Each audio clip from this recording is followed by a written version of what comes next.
Once I put the firefly in the big jar, made of glass with the metal screw lid, the fun began to begin. The first attempt I made to mess with the firefly involved a novelty strobe light, a kind of radiant semaphore interrogation technique. The firefly gave no sign that it cared less or more about the strobe light and kept on eating the lettuce I put in the jar. The second thing I tried involved the pointing of one of those red laser pens into the firefly's personal space. The firefly behaved as though it could not see the light.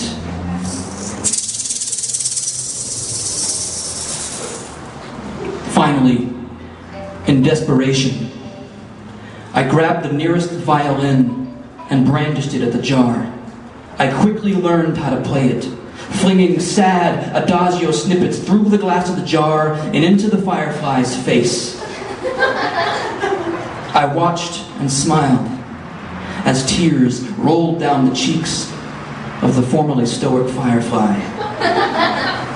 I was happy to know I had finally affected someone, until I realized that the firefly was a girl.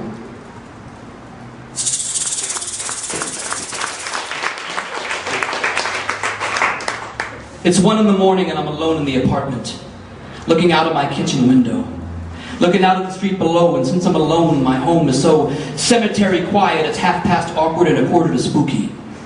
But when it gets quiet like this, still like this, dead like this, I can hear the voices of God out there on the streets in my neighborhood. See, people don't go to bed at godly hours around here. Around here, going to bed at a decent hour means that you just gave up. It means that you couldn't hang, but that's how much people around here dislike the daylight, I think. And outside, like a counter melody to the distant car alarms and sirens, I can hear a man screaming. He is returning verbal fire to a woman who's screaming back. These are my neighbors. They used to be in love. I watched them move in, and now they're at war with one another. Love is not grand, and their voices together make an incomprehensible, inscrutable, beautiful sound, a noise I like to think of as the voice of God. That is, when I allow myself to imagine something as crazy as God, and 2 or maybe 3 streets beyond Mr. and Mrs. Warfare, there's a garage with someone's really big dog barking his full head off.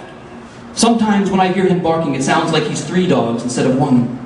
And sometimes I wonder if he could really be that mythical hound of hell, guarding the doorway to dying in triplicate on Lead Street, and his voice is the voice of God too. And across the apartment complex from my living room window, even this late at night, I can hear the laughter and careless shouting of strangers stumbling on home from a night out at the bars.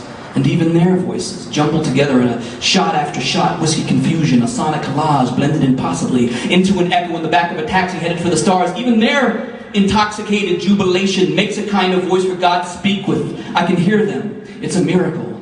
I can hear laughter and still be left in the dark as to what's so funny. It's a miracle. I can hear the screams of my neighbors and know nothing of the cause of their rage. I can hear someone's furious dog howling through concrete, even if I can't see the chain that keeps him home. It's a miracle. Somewhere in the world it's 10 minutes to wonder, and someone just woke up from a bad dream they had about not really being here, about only being real in someone else's dream. And if they could hear me, I would tell them, congratulations. I would apologize. I'd confess. It's 2 in the morning. And up there, somewhere over the city, there's a helicopter, the broken wing of the law flying in a wide circle in the starry sky. And in the hummingbird perversion of a song composed in 360 degrees, propeller blades chop godly speech out of pitch black and raw blocks of miserable night. They tell me believing in God requires that you lose your mind. It's a miracle, these voices.